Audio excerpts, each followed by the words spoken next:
So, hi everyone. Thank you for attending. Hopefully we get this done and I get through all of this. So this research project looks at basically the penal system in the Anglophone Caribbean, in particular Trinidad and Tobago. And it's about my engagement with the archives back in Trinidad and Tobago. So it's an ongoing research project. Hopefully I can get publications out of it or a publication out of it.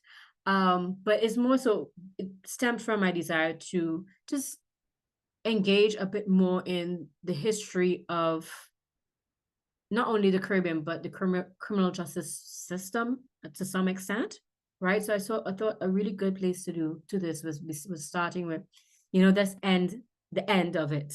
So sometimes we think the penal system as the end of the process. Okay, let me start with the end and go forward and see what happened. So one, the presentation would look at advancing the research is about advancing knowledge on punishment and the penal regime in Trinidad and Tobago, looking at the historical archives and seeing how this provides some picture of imprisonment and punishment during the colonial era, looking at key features of the penal system and analysis of these key features, and here explore the dynamics of continuity and change between then and the present system of punishment that exists in Trinidad and Tobago, because there have been a few reports, governmental reports, about the conditions of prisons and the issues with prisons. And obviously in the Caribbean, there's a lot of conversation about crime and punishment and how do we respond to increasing crime rates and all these things. So I think it's really interesting to not only look at the figure of crime, but looking at how we responded. And I think the penal system is a really great way to start there. So looking at that historical response, more so a historical response to crime within Trinidad and Tobago, right? And through the penal system. Right. So for those who may not be aware, Trinidad and Tobago obviously is an island in the Caribbean, the last set of islands in the Caribbean, closest to South America. And its model of government as well as criminal justice is based on the British colonial model, or the British model. So here we have a society that's born out of, or reborn, I should say, out of a plantation society. So therefore, everything that's currently in play is built on that system, right? So here we have a number of institutions within Trinidad and Tobago existing within this influence of colonial culture and colonial institutions, looking at forms and structures of government that exhibit characteristics of these colonial predecessors. So this legacy still exists and it continues and it morphs and it perpetuates itself in various ways. And a number of Caribbean authors like Ken Price, Bridget Burton have spoken about this historical reality that exists in the Caribbean that influences the present, right? So again, looking at this from the perspective of addressing that gap in our understanding of the penal system and punishment in the Caribbean, but mostly in Trinidad and Tobago, and looking at knowledge about the sociocultural, economic, and political forces that have influenced the development of penal policy and punishment. So just bringing that to light. Now, in Trinidad and Tobago, there are approximately 9 prison facilities that exist. And at present, we have approximately 4,000 persons in prison with a prison density of 82%. So not overcrowded, but we do have, for a small island, we do have a high incarceration rate to some extent, right? So let's have a look. So the first thing that I wanted to do with the research was to explore the role of the colonial past in understanding the form and function of the penal sector in present-day Trinidad and Tobago. So how does what happened or what was happening reflect on what is currently occurring? Simply advancing knowledge on punishment and penal regimes in global peripheries, because I think history has a very good way of shedding light on what's currently happening. And Trinidad and Tobago, like a number of Caribbean islands, forms part of that global periphery. We have a very rich history, yes, colonial history, a rich history, and it's not spoken about much. And also to demonstrate how forms of domestic control must be situated within what we refer to as a usable past, right? So when it came to the methodology, I'm quite new to using archival research, and I was quite new to, I'm still new to this process. And there were a number of things that I needed to consider. So first things that I had to consider as well, okay, I'm looking at past stuff, where do I go? So my first instinct was, obviously we have a National Archives, fortunately. So I called them up and I said, listen, I'm going to do some research. I want to do some research on prisons. I was very vague. And they said, okay, come in. And they have various, well, reports and stuff like that. They have blue books and green books. And in the blue books are these council papers that are the reports from the colonial office about what was happening within Trinidad and Tobago. So from the colonial to the metropole, that those question and answers, that type of stuff of reporting. So there were all these reports, and then there were what they refer to as statistical returns, which was in the green books. And they would just basically be an account of numbers and stuff like that. So methodologically, I wanted to narrate the glimpses of imprisonment and punishment in the archives and meet the demands of history that requires us to construct unbiased accounts of these archives. Now, I know that was in my mind to do, but it's like, can we really be unbiased? Because the first thing I thought to myself is, okay, who writes these archives? What perspective is it coming from? So here, I understood. I think I had to come to terms with it in the sense of put it clear in my mind that, listen, these archives are written by the colonial masters, the colonial governors, those who were in charge. It's not written by the marginalized groups. So you have to take that into perspective. So therefore, it kind of obviously had a ripple effect on how I thought about my ability to construct a coherent historical accounting, and how I would go about confronting and reproducing these accounts and open up these possibilities of historicizing what happened and how it reflects on what is currently taking place. So to me, there was a need to read between the lines of these accounts of what was taking place in Trinidad and Tobago during this period of time.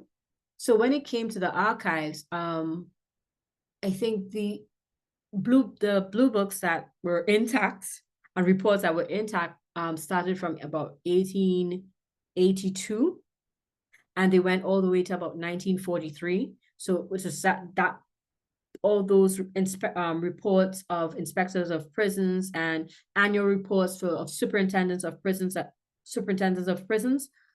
that's the range in which I had to look at. And I'm still looking at some of these reports. And then there were the statistical returns, which actually I got from 1874 to 1938. So that's just the statistical data. One of the main issues was, again, access wasn't necessarily a problem because I had easy access to it.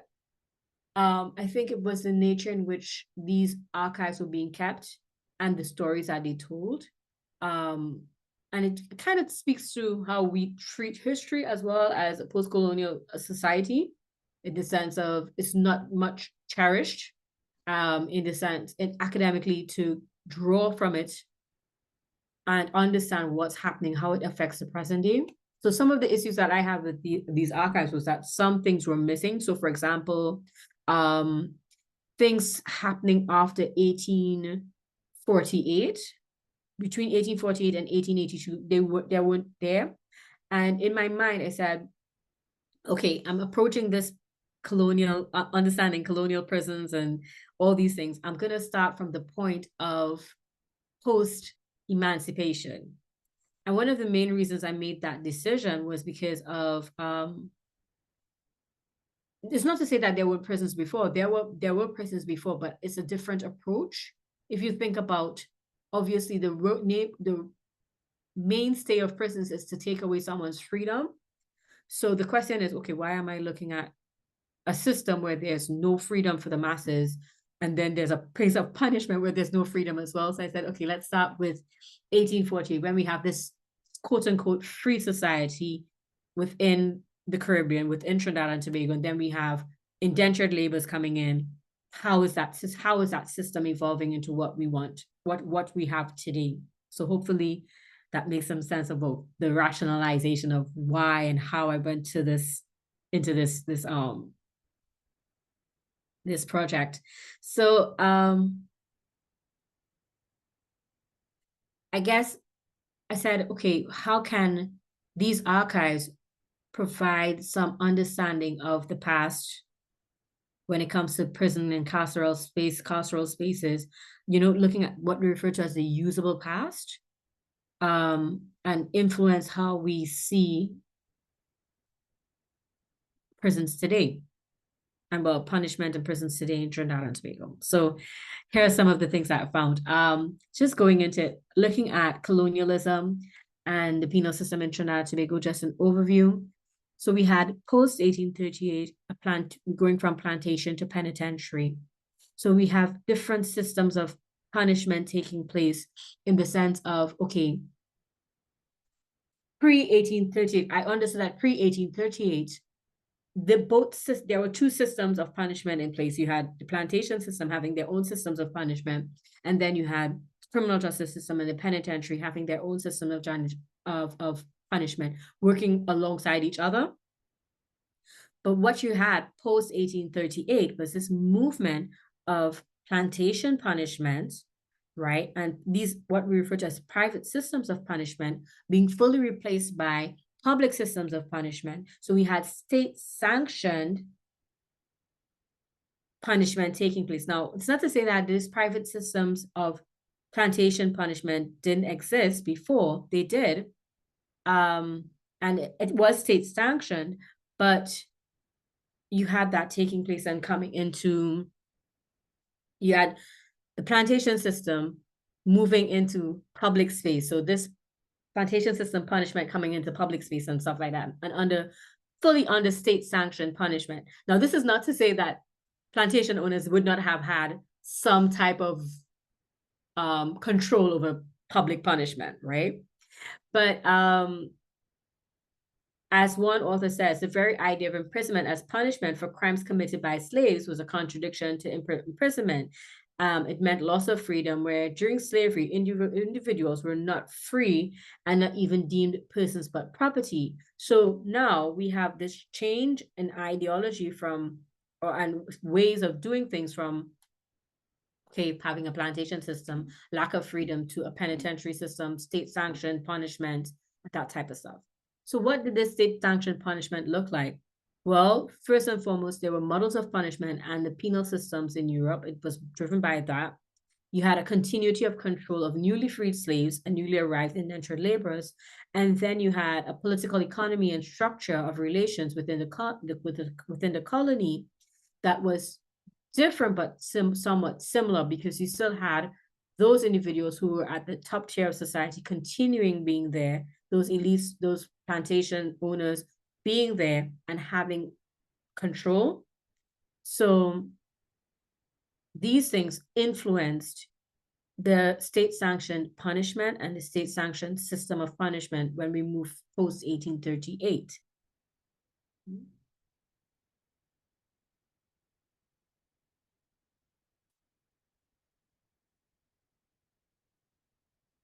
Right. So looking at colonial imprisonment, I just did up this chart based on the data that I have. So the colonial prison system, some of the key narratives that I got from the report. So now I'm looking at the reports that I would have done, looking at, well, some of them were, I actually got one from 1874. So, but it was mostly 1882 to 1914. And a lot of these reports spoke about either corporal punishment, capital punishment, prisoner classification, religious instruction, penal labor, as well as prison or convict labor and education. So here, there's a distinction being made between penal labor and prison labor, where penal labor in the statistical returns made reference to things like treadmill, shot drill, and crank. And so working on these things. And then prison labor was very different in the sense of you are sent to prison and you work for the government for free. So you work to stay in prison, essentially. That's how prison labor was set up, and we'll talk about that a little later on. So yeah, there was quite a number of differences when it comes to penal labor and all of that, which in itself is another story. So at the very, looking at the archives as well, and all the information that I would have gone through, one of the key things that I noticed was that there was this idea around the civilizing mission. So obviously I'm reading in between the lines now of all these reports that are being sent. And one of the things that I saw very clearly is this idea that the prison and the colonial prison had this quote unquote civilizing mission, right? And one of the quotes that really spoke to me was around, funnily enough, around women. And this is from the Inspector of Prisons in 1883. And he says, what is required for these women, and he's talking about female prisoners, is a strict discipline of the penitentiary combined with those persistent efforts of reformation to rescue women from lives of degradation, victim and crime. And therefore, they said, and Governor Bentham in 1955, that's coming down to the end of that, what we refer to as the colonial period, said that the primary purpose of prison was to protect society against the criminal, and the most effective way of achieving this end is to reform him. So therefore, prisons served during the colonial period, for me, during that line, what underlied their engagement in this type of process or this system was this idea of, okay, we're civilizing these individuals, right? So this, again, prison and punishment was part of this parcel of civilizing mission of colonizers, right? So during the colonial period, you have this expansion of state intervention and social control. It projected modernity, moving towards more humane punishment, but it also provided colonial elite with a sense of security, right? Because looking at all the historical facts that were taking place during that period of time, did say that there was some control by the colonial elite around how not only prisons, but how the island was run. So therefore, prison acted as a conduit of social control, a means of producing obedient and honest citizens for a moral society, but or community. But I think also when it comes to the prison system, and when it comes to say citizens, it's not only about making them obedient, because the prison system worked quite similar to what the plantation system did, right? In creating these obedient and honest citizens, and also looking at it as a result, in relation to having a duty of care to society, to protect society, so to speak. So when thinking about and looking at the archives, what I did find was this idea around a colonial archetype of the carceral space. So there was one, a need for expanding pastoral spaces. So, for example, there was an ordinance in 1891 and ordinances in 1900 where they talked about the location of jails, prisons, and convict depots during this period of time, looking at again, and funny enough, I'm hoping to get a map of this, but a number of the jails and convict depots were around the same spaces where they had previously had plantations. So where there were like plantation houses set up, you would have seen in that area there was actually a jail or a prison or a convict depot, which was quite interesting because during that period of time, even though you had persons moving away from the plantation, a lot of indentured, obviously they got indentured laborers to work on the plantations, as well as persons ex-slaves would have gone back to the plantations for labor because there was a lot of laws and regulations about how they engage in labor as well. There was also this focus on conditions of on the prison and the capacity and it becoming a self-sufficient system. So this is where labor came in itself. And therefore, to me, these prisons, basically their descriptions of prisons and how prisons were run is quite similar to the plantation itself, in the sense that the plantation needed to be self-sufficient. Well, here the prison system and the penitentiary needed to be self-sufficient. But it tried to mirror this idea of what happened in modernity, in the sense of having this humanizing way of doing things. So therefore, they looked at, okay, the conditions of the prison. Not only are you having this moral impact, but also actually a physical humanizing impact. And then there was this classification and categorization of offenders, and what they refer to in the report as progressive lines of classification, the prevention of contamination of the better by the worse. And thinking about it and reflecting on it right now, just even saying this, it reminds me of within even the plantation system, there was this categorization of slaves and categorization of individuals. Even in indentured laborship, this is categorization. So you're seeing these mirrors of the plantation society being reflected in the penitentiary, in the what we call the prison system. The separation of women and young children, and how they're dealing with individuals and that type of stuff. So again, bringing the sense of modernity and what's happening during that period of time into a colonial system, but also holding on to those old ideologies. Part of the colonial archetype as well was around punishment and discipline. So key themes here spoke to religious instruction, the importance of religion, the importance of labor, and the importance of actual physical punishment. So while they held on to issue ideologies that were emanating from modernity, in the sense of more humanizing ways of dealing with criminals and all these things, there was still this hold of plantation mentality.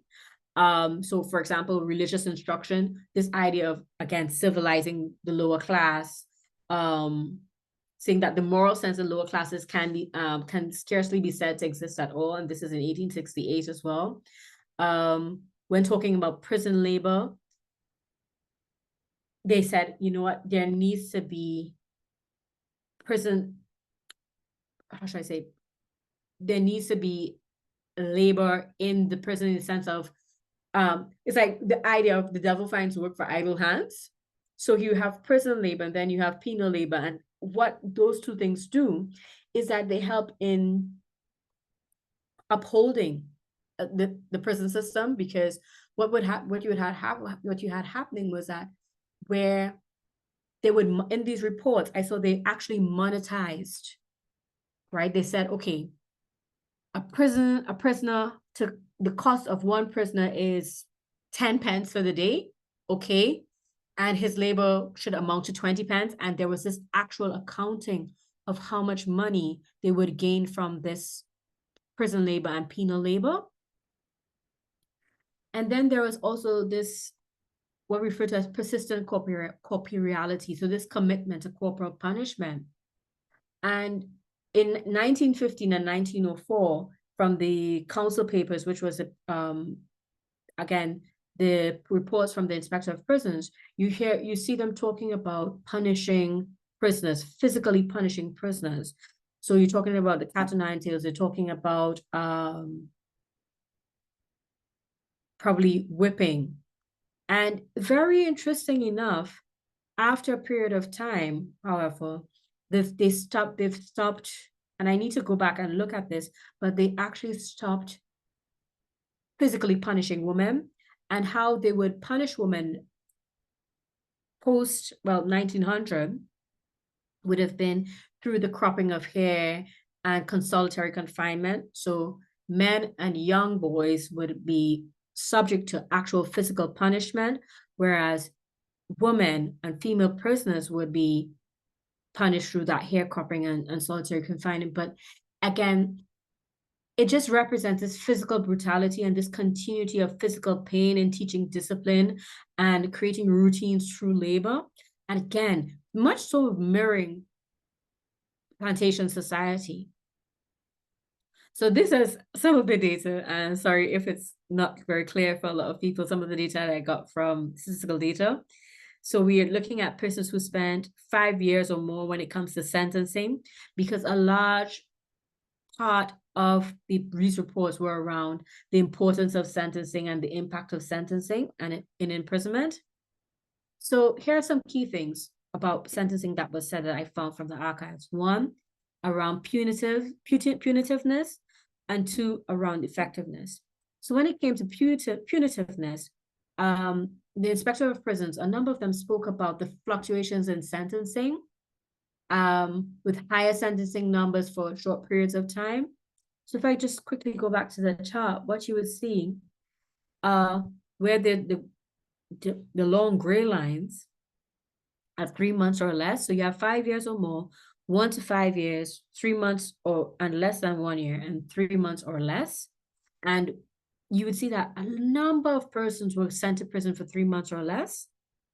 And what it said to me and what spoke to me is that, okay, there is this idea of punishing individuals, sending persons to prison, and how to get individuals under their control would be to engage in, again, prison sentencing. And there was some question about, okay, all these short sentences being so punitive, and for everything you're sending persons to prison, that minor violations, you send them to prison. What does this mean? And one inspector of prisons brought up the idea that, you know what, these short sentences actually reduces the seriousness of imprisonment so fast. And they even one even went as far as to say, well, the prison conditions are better than the conditions of these free people and indentured laborers outside of the prison. So that's why they would come to prison. You know, it's like a refreshing holiday, how they see it. And as I put the quote in there from 1884, that same inspector of prison says, short spans of imprisonment served as a period of repose for these individuals. Right? So there was this question of one, the effectiveness of prison sentencing. It came into question very early on because it was used as a means of the primary means of punishment, this idea of taking away a person's freedom as a means of punishing them and controlling them and moralizing them, civilizing them. So these sentiments also spoke to the issue of class within the colony, as offenders were often from the laboring class, who are not always seen as industrious and hardworking and in need of moral guidance, according to one inspector of prisons in 1894. So what you had were a number of persons continuously entering the prisons on these short span stays, you know? And that's try to graphically represent that as well. Another key theme I thought that I saw within the archives was in relation to the colonial prisoner. And there were these three things that I saw reoccurring: the lower or laboring class, what we refer to as the habitual offender, and the Indian immigrant. So it seems as though, but it doesn't seem as though based on what I've read in my analysis of the archives and of these council papers and reports, was that imprisonment was seen as a means of controlling the lower class. And it kind of speaks to what a critical criminologist may talk about in the sense of how imprisonment works and the purposes of imprisonment. So besides having this idea of social control, imprisonment, and punishment, again, having this civilizing mission, so to speak. And it seems as though it made prisons a very central feature of the colonial project in a means of rounding up workers and codifying criminality and all these things. And it was a means of also, the way they spoke about the colonial prisoner as well, it seems as though the ex-slaves and indentured laborers were trying to set their own terms of engagement within market capitalism. And the prison was a way of responding, and punishment, and using prison as a punishment was a way of responding to them setting up these terms. So for example, when talking about the lowering laboring class, we had one report talking about able-bodied men and women who have no fixed employment. So again, here, they're trying to set up their own terms of engagement because we're talking 1886, approximately 40 years ago. These individuals were or their parents would have been slaves. So now they're trying to find their own way through this system. And they're saying, okay, there's no fixed employment. They live from hand to mouth. They're idle in the fullest sense of the word, referring to them as totally ignorant creatures who have never been taught to control their passions. So again, trying to engage in this system by their own means and using prison as a means of counteracting this sense of autonomy that they're trying to get. Then there's this discussion around them as habitual offenders.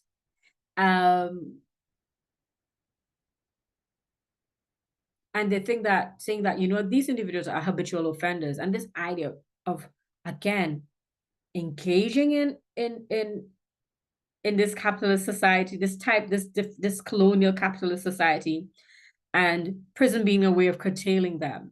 So saying that, you know what, these are habitual offenders who re-enter the jail periodically for short terms of imprisonment, and they're habitual. They will continuously engage in criminal behavior, or what we deem to be criminal behavior, and we need to control them. Talking about them as persons who practically live in prisons from their youth and have been coming to prison, and they never remain out longer than a few days after discharge.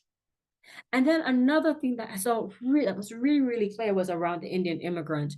And again, this also speaks to that curtailing and the use of prison to curtail efforts to engage in the market capitalist system of colonial Trinidad and Tobago. So India supplies, they've made references that India supplies more than half the prisoners committed to prisons, right? So, and also again, this attack on their identity as well, talking about how they dress, how they live, and the gender relations as well that exist within that society. And it's within that Indian society at that point in time, and this immigrant society at that point in time, these indentured laborers, because Indians from India were sent to East India, were sent to Trinidad and Tobago and a number of Caribbean islands to supplement the labor shortages because of the abolition of slavery, right? So here we have, again, and I think there's a lot of work here, the archives that needs to dig, that I probably can dig deeper around Indian immigration and working and prisons, because there's a lot of information there that I haven't unpacked. So I'm just going to leave it at that, because I'm also mindful of the time. So when thinking about how this reflects on our current system of punishment and what I've learned and how does it reflect, I went to some of the reports that we currently have around prisons in Trinidad and Tobago. And one of the key themes were around poor prisons conditions. So while there's an 80% population density in the prisons of 82%, some prisons are actually overcrowded. There's also issues around porous prison borders, poor access to services, and really and truly this idea that these are, well, the statement that these are dehumanizing and traumatic spaces. We also have the criminalization and imprisonment of low-class youth. So there's a lot of conversations around young Black boys being imprisoned in Trinidad and Tobago and being part of that low-class youth and low-class individuals that are involved in criminal activity and being sent to prison. There's a lack of consideration around prisoners' health and their mental health. Again, going back to the prison conditions and the criminalization aspect of things. Poor implementation of rehabilitative programs, and there's some issues of recidivism. But it should be it's interesting to note as well, while the poor rehabilitative programs are poorly implemented, a number of these programs, like during the colonial period of time, are being run by religious organizations. So I just go back really quickly here where we talked about the religious instruction. That was also closely tied to rehabilitation programs and reintegration programs, because what you had were Anglican churches, Catholic churches, Methodists and Presbyterians going into these prisons and actually trying to help reform the prisoners. And they would run rehabilitative programs, and you saw that coming into play when they started creating a probation system. And that's the archives do have that, but I haven't gone into that aspect of it as yet. There's also questions around, again, linking back to implementation and rehabilitation of programs at present. There's this reoffending and poor prisoner reintegration. So a question of looking at, okay, how are we reintegrating prisoners? And because of how badly it's being done at present, again, they're reoffending.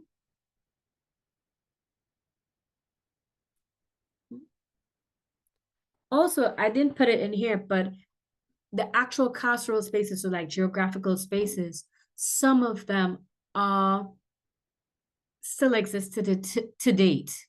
So for example, one of the maximum security prisons, which is on one of the smaller small islands outside of Trinidad, well, not outside of Trinidad and Tobago, but separate, small island, separate, which is what we call Carrera Island.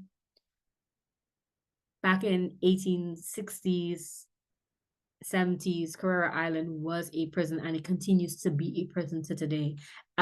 The graphic at the very start of my presentation, the lower graphic is actually Carrera Island. So it's still a prison there. The prison, which is in the heart of the capital, Port of Spain, is still there as well. So I didn't put it in here, but that's another aspect of it where physical location of prisons that still exist to today.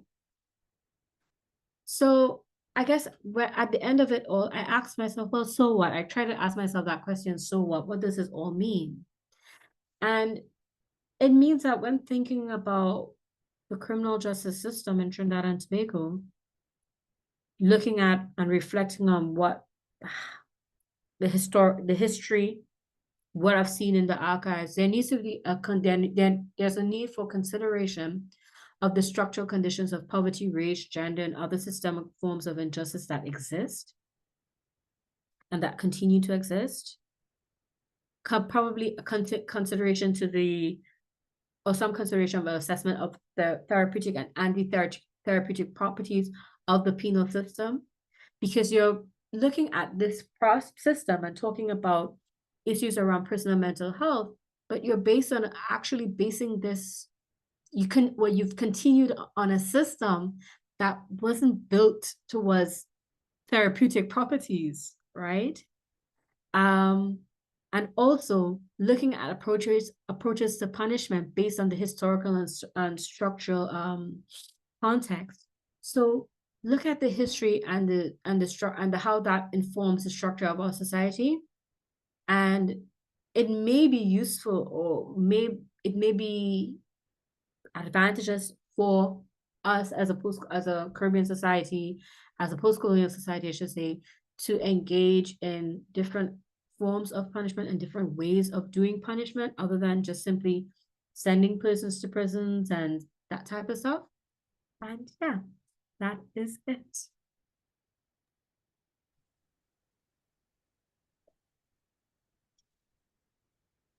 That is amazing, Leah. Thank you so, so much for a fascinating and really, really thought-provoking talk. If it's okay with you, we're going to open the floor now to questions and answers. We already have some really interesting questions in the chat. Just a reminder to anyone that you can pop your questions into the chat, or you can use the raise hand function at the bottom of your screen, and we'll come to you and you can unmute and we can have a chat about things. Brilliant. So first, there was just a comment from Natalie. Natalie gave a link to a really interesting book that's been published recently by John Bardes, looking at research on prisons for enslaved people in the US, in the southern states, which looks fascinating. So thank you so much, Natalie, for sharing that link, really relevant to today's topic. There's a question then from Mary Muscat. So Mary asked Leah that out of the 9 prisons, how many of them were located near plantations, and were the rest located away from residences? And she outlines that in Malta, where she's from, the only prison that the British built in 1850 was located in a marshy area that was being drained and away from the public. So just your thoughts on that, Leah. Right. So, all right. So I'm gonna try and be very good, embarrass myself and be very good about my own geography. Okay, so out of those prisons that exist, okay, you have Carrera Island, which is actually like a small island off the coast of Trinidad and Tobago. Does that still exist? And then there's one that was actually in the heart of Port of Spain, which is the capital. So what would happen? What would have happened after emancipation, post-emancipation? You had a number of ex-slaves going to urban areas, which is like the capital. So there was actually a prison set up in the capital. And the other sets of aspects of prisons and jails and convict depots, they were situated around plantations, areas where there were high level of ex-slaves and indentured laborers. So for example, there's a place called Chagonas there were plantations there, because it's a lot of sugar and sugar plantations and that type of stuff. There was a convict depot there. There was a convict depot in a place called Cedrus, which has a lot of coconuts. So it was a coconut plantations, a lot of coconut plantations. Those plantations still do exist. And there were other areas within Trinidad and Tobago that, yeah, there was another one east, and that one still does exist. So when it comes to present day, obviously there are no longer any plantations. So they would have either closed down these prisons. The only ones that are still colonial, that still exist, one that's in East Trinidad, which is a Golden Grove prison, and then there's another one of Carrera Island, and then the one that's still in the capital, that's still in use to this day. It's literally the same thing. So yeah, anytime you walk, actually, when you walk to downtown Port of Spain, you walk past the prison, you don't get any cell signal because they have blockers. So yeah. That's really yeah. That's really fascinating to hear. And Mary also had another really interesting question there about your archival sources, where they, and sorry, Mary, I should probably let you jump in if you want to unmute yourself and read out your great question yourself for Leah. Hi. A colleague of mine did her PhD on the Maltese prison. I think her thesis is available on the Ethos website if it's still accessible. Her name is Sandra. Shikluna. I'll write it down if you're interested in comparing between the colonies. Yeah. This is something that happened to me because what I research is colonial policing in Malta around about that time. And half of the collection was kept in Malta, the other half taken to Kew Garden. So I was wondering whether you had that problem, because you had to basically catch a flight and go, especially since the Blue Book seem to be available quite late in Malta, the first time that they were introduced. Malta became a colony in 1814, and the first one the first one that is available at the archives is from 1824, so 10 years into. I don't know what happened in the first 10 years, so maybe you face that problem. That's my query. So I think for me, when I went to the archives, because I knew absolutely nothing. So I just went there and I was like, okay, what do you have? And one of the archivists, she said, well, the earliest Blue Books we have, I think, was 1874. Yeah, she had from 18, she had the Green Books with the Cisco Richard was 1874, and I think the earliest Blue Books was 1882. So my assumption is there that they actually don't have those archives, because one of the issues that I had was that they're not very good at keeping the records. So like some of them, they were like in plastic, right? They actually had them in plastic, and you can't go into archives with any pens or anything like that. Any pencils, nothing. You could go to a computer and they actually give you a pen and pencil. You have to ask for it. So one of the things I think was, one, poor record keeping. And what I did notice though, and you could probably, if you do have time, you could go check it even in the Blue Books. At the end of it, it says as though for every single report, it says a copy of this was sent to the Colonial Office in the United Kingdom. So every single copy that exists from any colonial state would be sent at that point in time, would have been sent to the UK. So my next step is, so what's missing? I have to go to Kew Gardens to check. I haven't been able to do that as yet because I've been busy. But yeah, that's another thing that's it's quite interesting, because again, it's this report. This information is about reporting, and strangely enough, I'm amazed at how accountable they're trying to be when it comes to prisons and the colonial government and colonial governance, especially with these types of things. Absolutely. Does that answer your question, Mary, or any follow-up or anything for Leah? Yes. I'm in the meantime, I'm writing my colleague's name in the chat. Thanks. Thank you. Yeah, that'd be great. Amazing. Yeah, thank you for that response, Leah. The Blue Books sound fascinating sources, and like you say, just that dearth of maybe surviving source material as well, that fragmentary nature, especially with the period you're looking at, I imagine can be quite frustrating in the archives as well. So more power to you for navigating that period and the records that are there. And we've got a question in the chat from Esmery, and then Natalie has her hand raised, and we'll go on to Natalie then if that's okay. So Esmery has asked in relation to youth imprisonment, is there an age of criminal responsibility during this period? And what is the age of the youngest incarcerated person that you came across? Right. When it came to ages, there was no conversation about age of criminal responsibility then. Right. And they've just now, hold on. I think there was, if I probably check, there was, I think the youngest that I saw was age 12. Right. They could have been younger, but there was someone age 12. And what would happen as well is that there was this question about women bringing their children into the prison when they were arrested. And that's why they have this need. After a while, they talk about separating juveniles from adults.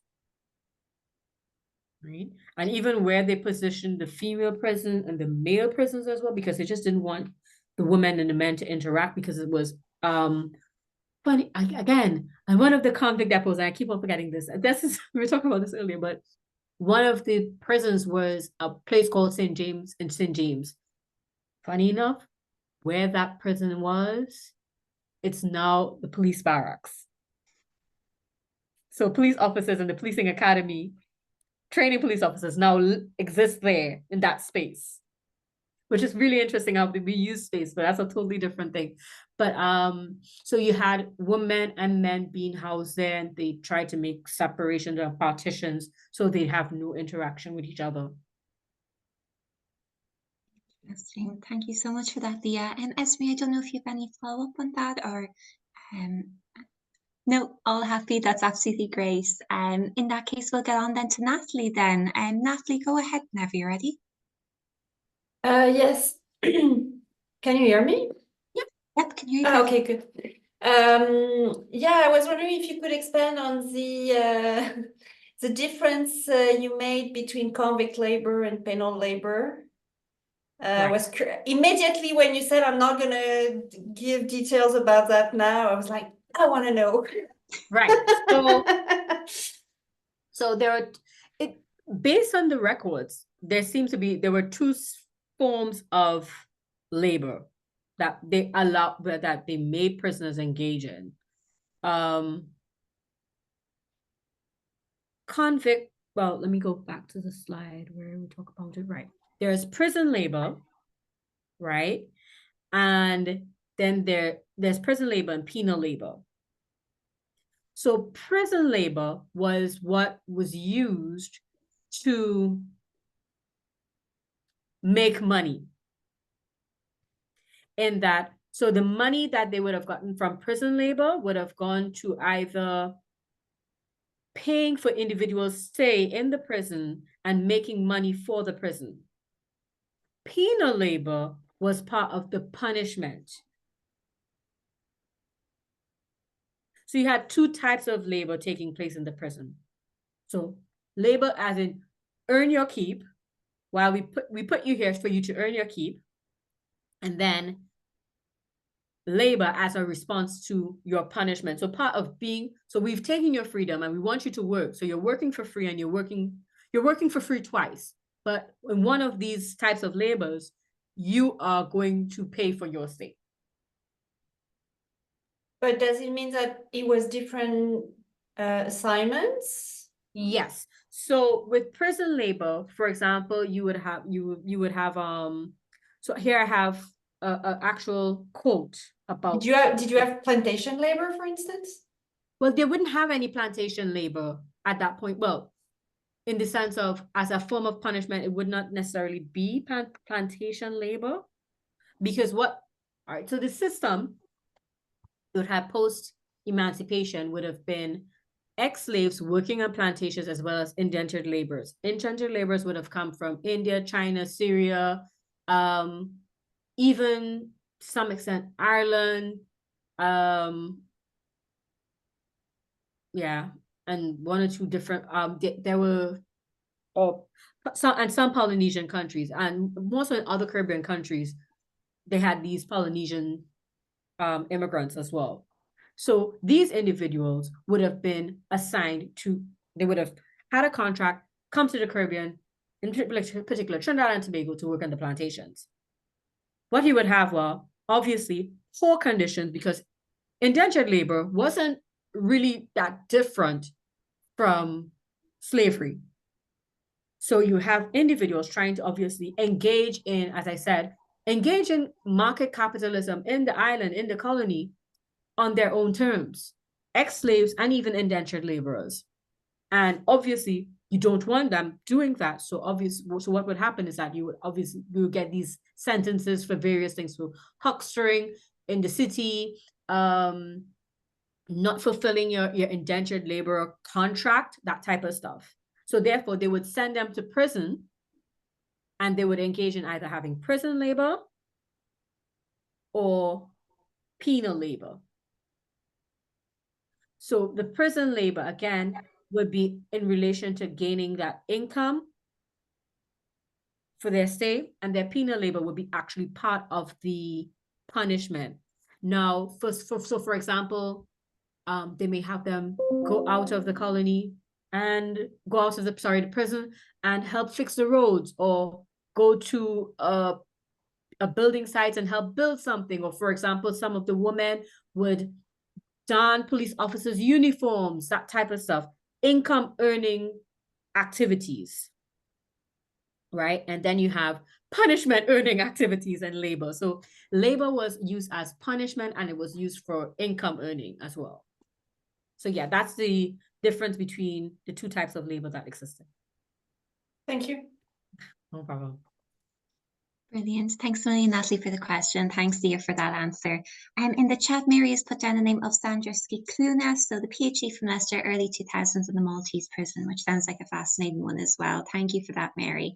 And Tahani Algrani has also a question as well. So she says, fantastic paper, Leah. She just wants to know more about the women. What were they incarcerated for, and what were typical ages?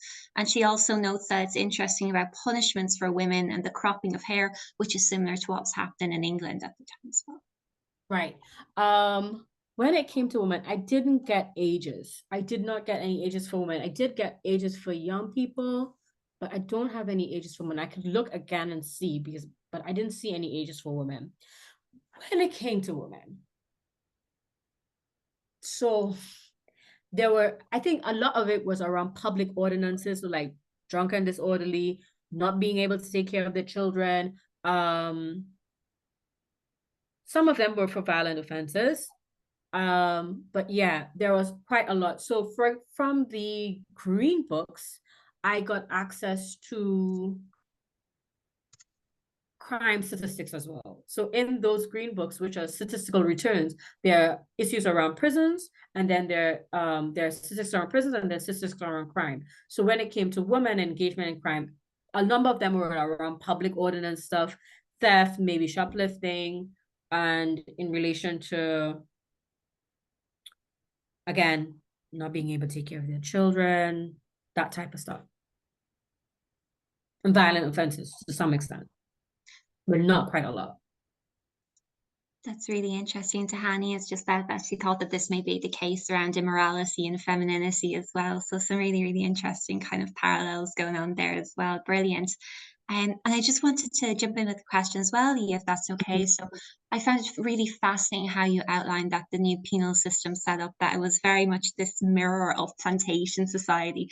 And I was wondering, was there any evidence, or did any of the sources suggest about public attitudes to this system and the legitimacy of this new kind of, I suppose, state-run form of punishment that was going on? Did the fact that it mirrored plantation society, did that help the new system to be more accepted in Trinidad and Tobago at the time, or was there any concerns over the legitimacy of this being accepted by people at the time? Right. So the archives that I went to only spoke to persons who would have been working with the government, the colonial government at that point in time, reporting back about what's happening, right? But based on other research that I've done, historical research and understanding, so for example, Bridget Brereton, who talks a lot about Trinidad and Tobago, and I think Diana Patton has a book about Jamaica and stuff like that, and a lot of the stuff that happens within the colonies in the Caribbean. What was happening at that point in time is that those who were actually in charge of the colonial government were actually plantation owners and the colonial elite on the island. So it's myself to myself. So the system benefited them anyhow, right? But there was no conversation around legitimacy. I guess what there was, though, was a high sense of accountability, right? In sense of being accountable financially, and as in the process and policies, there was accountability there, because they were very, especially when it came to finances in particular, there was a lot around accounting and that dollars and cents. Okay, so this is how much everybody's salary, this is the salary, this is how much we're being paid, these are the persons that we're promoting, these are the prison officers that are here. That type of accountability around administration, it was very, very visible. It was visible. So I guess that could probably speak to the legitimacy of it in providing a legitimate backing in the sense of being that level of accountability to government. That makes a lot of sense, and that's really, really interesting here, Leah. Thank you so much for that. Do we have any other questions for Leah from the floor or anything in the chat? I just want to jump in just with a second question, Leah, if that's okay. I was just wondering about lived experience. So I think Elaine Farrell, in an Irish context, she's looked at convict prisons in Ireland and looked at female experiences of those prisons in the 19th century. But in her book, she reflects on a lot of the challenges that you highlighted, that these sources that survive, they're particular sources created by the powerful, and any voices of prisoners or those incarcerated or marginalized. And she kind of reads against the grain into these sources to try and piece together this kind of lived experience of the prisoner. In the sources that you looked at, do we get any glimpses into the lived experiences within these institutions, or is it very much higher level government perspective, political views that don't really speak to what was happening on the ground in these people's lives? I think it is at that governmental level, looking at the perspective of the powerful and not the powerless, that type of thing. But I do think it gives us an idea of, I wouldn't say their experiences, but what a lot of individuals thought about about them, right? The descriptions that are being used and the way these individuals are framed, which is, I think, really important in how we respond to crime, because it kind of echoes what we think about crime in everyday conversations about crime and engagement in criminal behavior in Trinidad and Tobago. Just for example, if you just do a media sweep of stories on Facebook around criminal incidents and the descriptions used, there's a lot of similarities in the sense of talking about individuals who are criminal are being lazy, they're immoral, those types of descriptions, again, being part of the lower class, those descriptions are very much still there in our conversations about crime and criminal behavior. But also, I think too, it speaks to how we see crime and criminal behavior in that, and how we understand the criminal justice system, because again, from the archives, it seems as though, from my analysis of it, it seems as though the prison was a space for the lower class and the working class, that lower class, working class individuals. That's the space for these individuals. Powerful people don't get to go to prison. I think probably that's everywhere, but powerful people, and again, you still see that echoing in our society, this conversation about prisons are a space for low-class individuals. So yeah. Yeah, thanks, Mel, for that, Lena. It comes back to what you're saying about those changes and continuities, but maybe more so continuities over time that we can see from that perspective too. So really interesting. Esme has a question about, so when did the youth system emerge? Is there continuity in the present justice context?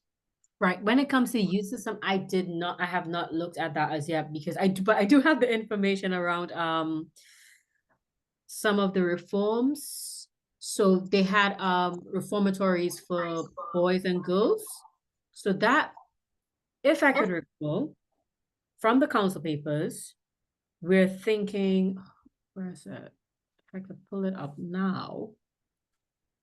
Let's see if I still have it. If I have it here, I have to go to, right. One or few of the council papers do talk about reformatories.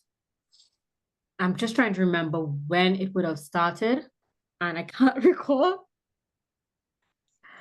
But yeah, they did have reformatories, and they would have talked about in reformatories and industrial schools, and that's how they engaged young people. But right now, on the top of my head, I can't tell you when it started, but I do remember seeing about reformatories and industrial schools. And what we have in Trinidad and Tobago today are young offender institutions, as well as school for bad boys and bad girls. They're no longer referred to, probably up to 1990s. There was school for bad boys and bad girls, St. Jude's and St. Michael's.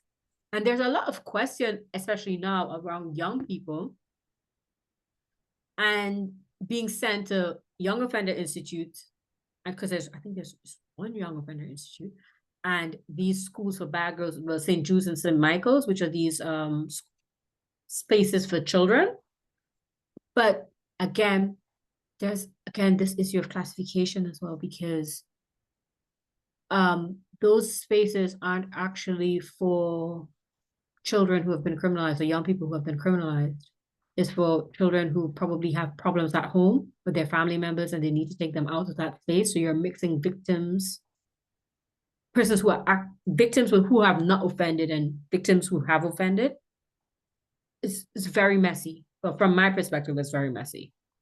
So yeah, I don't know if that answers the question, but that's how far I got with that one. It does. It does. Sorry about that. I wasn't meaning to call you out for stuff that you haven't actually covered, but I'm always interested in the youth justice aspect, and also I wondered the extent to which the system was used as a means of punishment versus a means of rehabilitation, because this was like the intent for the youth justice systems in the rest of the world, especially in the sort of colonizers, like in the metropole. So, but we also know that despite the fact that these institutions were considered to be for reform and rehabilitation, that if you look critically at them, that the actual outcome was a punitive one, was experienced punitively. I'm also sorry. I'm going to ask a second question. I'm also interested in the theme of the prison as a means of safeguarding society. I was intrigued by that, as you touched on some of it a bit earlier, but yeah, so I'm interested in that.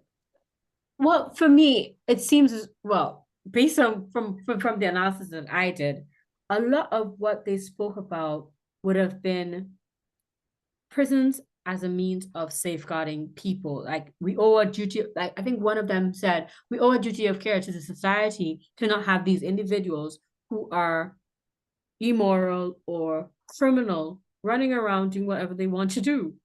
And here we're talking about probably individuals who would have been just simply issues of vagrancy, maybe huckstering where they're not supposed to, selling goods where they're not supposed to, soliciting, selling and conveying without a license, those types of things. Perjury, pickpocketing, practicing obia, particular form of religion. These are the individuals that they were saying we're safeguarding society against. So I think there was that theme or that conversation about, okay, and also if you think about the type of sentencing that they would have done. So there was quite a number of sentences around that were 3 months or less, which is really interesting to me, because for 3 months or less, you haven't done that much, right? So it's this idea of, okay, the prison as this grounds for getting these individuals off the streets and away from the rest of society. So yeah, hopefully that answers the question. But yeah, that's how I interpreted that. That's really interesting. That's kind of what I thought.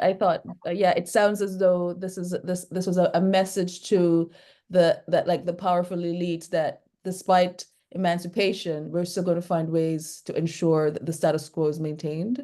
Yep.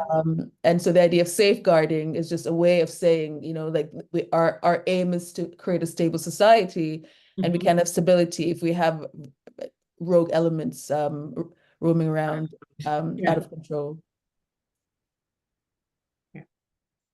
Thank you so much, Esme, for that, and Leah, for those really kind of interesting responses there. I was just interested, Leah, as well, in your definition of prison. So kind of work by, Donald and Owen O'Sullivan has said that we need to expand this definition of prison to include more institutions, of course, of confinement. So it was so interesting that you mentioned industrial and reformatory schools there. I don't know if any other institutions that might have taken place in Britain, like I don't know if Magdalen lodges took place there, and forgive my ignorance, I'm not entirely sure if those institutions were also transplanted over.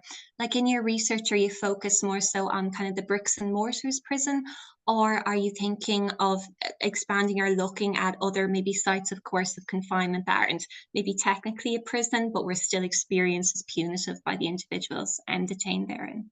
Right. So what I would have done when it comes to prisons, I would have based that understanding of what a prison is based on the archive itself.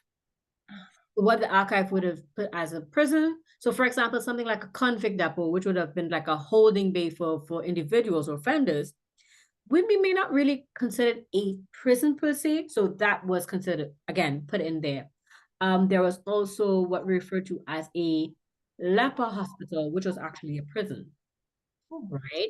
I didn't include that. And where they had the jails and they had convict depots, jails, and prisons. So again, I guess you could say that brick and mortar type of but I based it of prison, but I based my definition of prison based on the archives, because I didn't want to insinuate anything further about it, because later on they started talking about, when they talk about prisons, they didn't actually talk about reformatories or industrial schools. It was actually a separate report. There was mention of it in talking about prisons, but it's an actual separate thing. So when I'm thinking that here they're speaking about jails, convict depots, and actual prisons. Anything outside of that, or other coercive systems or carceral spaces, no. So yeah. It's completely fair, and that sounds like a really sensible approach as well. Thank you so much for that, Leah. Do you have any other final questions from the floor before we start to wrap up? No? In that case, I think we might wrap up. I know we're a bit early, but I think we've had a really rich and really engaging discussion as well. And thank you so much, Leah, for those really thought-provoking responses and for a wonderful paper. And thank you all, everyone, so much for attending. I really appreciate all your engagement and questions. And we hope to see you guys very soon at another one. And huge thanks to Leah again for taking time out today to present her wonderful research. No problem. Thank you all for having me and showing up. Thanks, Emil. Thanks, you guys.